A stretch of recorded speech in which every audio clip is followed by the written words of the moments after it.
morning to all the students of B.Ed first year session 2019 to 2021 C2 Unit 3 School of Philosophy Humanism Lecture 31 मानवतावादी शिक्षा दर्शन की विवेचना करें शेष उत्तर। चूंकि एक दिन और हम लोग इसके बारे में चर्चा कर चुके हैं। आज है मानवतावाद के मूल सिद्धांत क्या है, बेसिक प्रिंसिपल्स ऑफ ह्यूमनिज्म। इस संसार की कोई नियामक सत्ता नहीं है। आदर्शवाद में जो आप लोगों ने देखा कि ईश्वर ने सृष्टि की रचना की है, उसको यह नहीं मानता है। यह कहता है कि ईश्वर इस संसार की कोई नियामक सत्ता नहीं है। दूसरा है यह भौतिक जगत, जिसको लौकिक जगत भी कहते हैं, जिसमें हम रहते हैं, वही सत्य है। इसके अतिरिक्त अन्य कोई जगत नहीं है, आध्यात्मिक जगत नहीं है, इसका अतिरिक्त कोई अन्य जगत नहीं है। तीसरा, ईश्वर का कोई अस्तित्व नहीं है। चौथा, सृष्टि विकास की चरम सीमा मनुष्य है। पांचवा, मनुष्य का विकास उसके स्वयं के विकास पर निर्भर करता है। छठा, मानव जीवन का उद्देश्य सुखपूर्वक जीवन जीना है। इसके लिए सुखपूर्वक जीवन जीने के लिए मानवीय मूल्यों का पालन आवश्यक है। आठवां, राज्य का मुख्य कार्य है व्यक्तियों के अधिकारों की रक्षा करना। अब मानवतावाद और शिक्षा। संसार में जो कुछ है, जो उपलब्ध है साधन, वह सबके लिए है। शास्त्रीय मानवतावाद केवल भावात्मक आवश्यकताओं की पूर्ति पर बल देते हैं। भावात्मक आवश्यकताएं हैं सामाजिक और सांस्कृतिक आवश्यकताएं, तो उनकी पूर्ति पर बल देते हैं। भावात्मक आवश्यकता।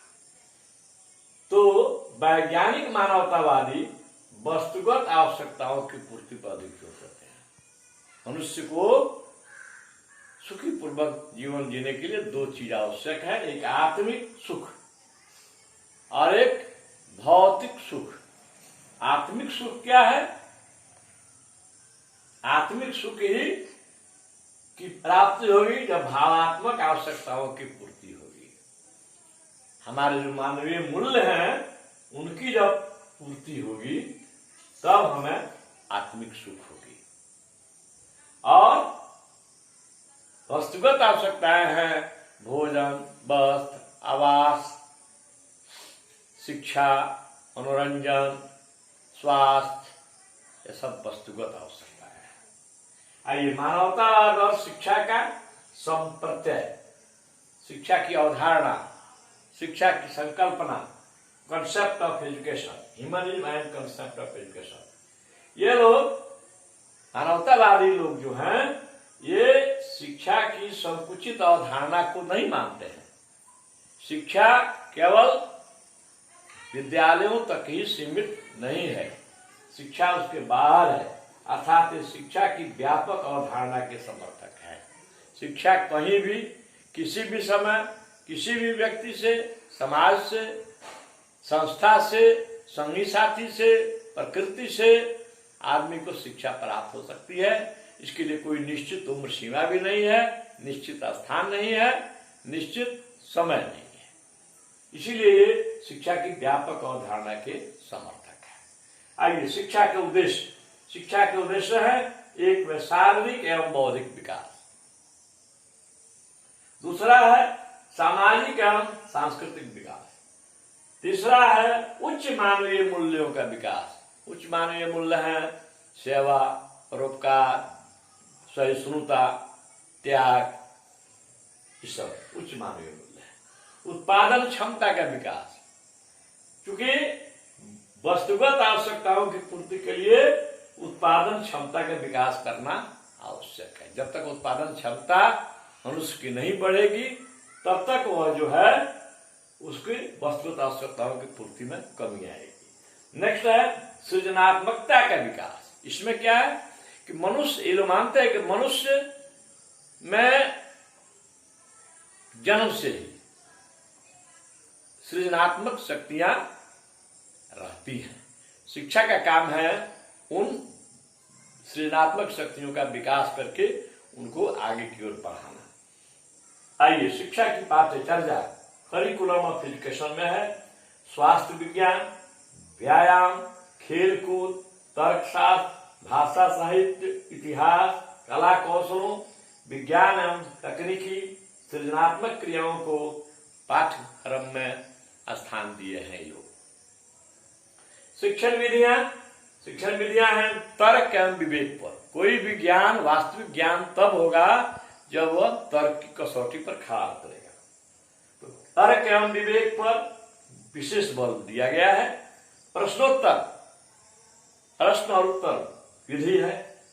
वाद विवाद इसी विषय पर, समस्या समाधान, तर्क वितर्क इत्यादि सीखने सिखाने की उत्तम विधियां हैं। अनुशासन में है आत्मिक अनुशासन।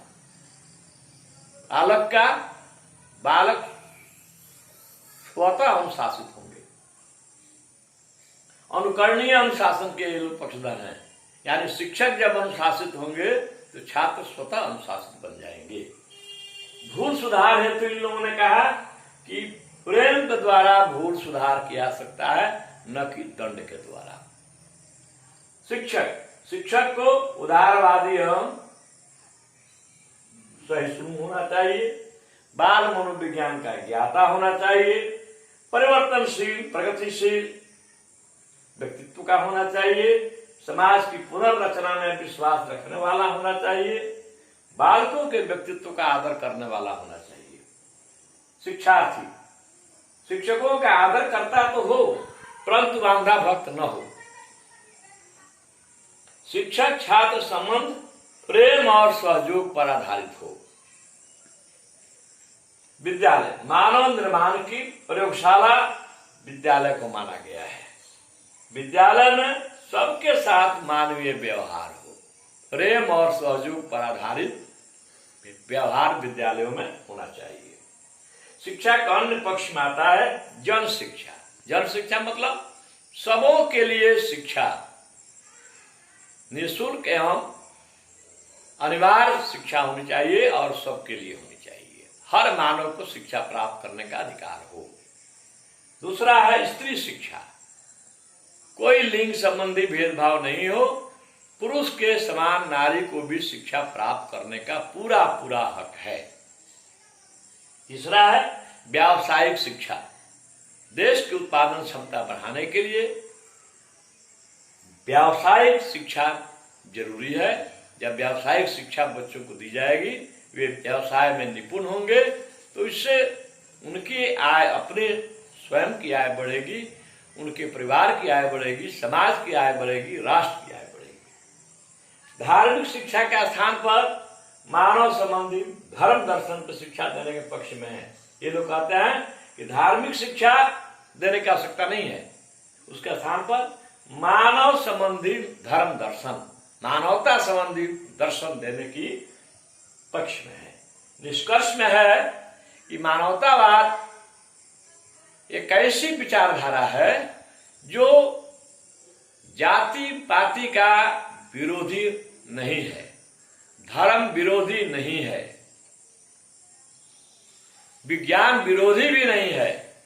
यह तो उन संकीर्ण भावनाओं का विरोधी है जिसके चलते मानव और मानव में संघर्ष हो रहा है। इसीलिए यह विज्ञान का, इसके अनुसार विज्ञान मानव का दास बन करके रहे, मालिक बनकर नहीं रहे। विज्ञान का प्रयोग होना चाहिए, विज्ञान का प्रयोग होना चाहिए निर्माणात्मक कार्यों में, रचनात्मक कार्यों में, विध्वंसात्मक कार्यों में नहीं। उसी प्रकार ये जो लोग धर्म के नाम पर क्या नाम है, धर्म संप्रदाय के नाम पर, जाति पाति के नाम पर, एक देश दूसरे देश के नाम पर, भाषा के नाम पर लड़ते हैं। इसको यह उठा करके ऊपर की ओर कहता है कि नहीं, ये सब गलत है, मानव मानव एक है, सब भाई हैं, अर्थात वसुधैव कुटुंबकम का यह पक्षधर है। तो आज हम लोगों का ये मानवतावादी शिक्षा दर्शन के साथ ही बीएड फर्स्ट ईयर का पेपर 2 हमने कंप्लीट किया।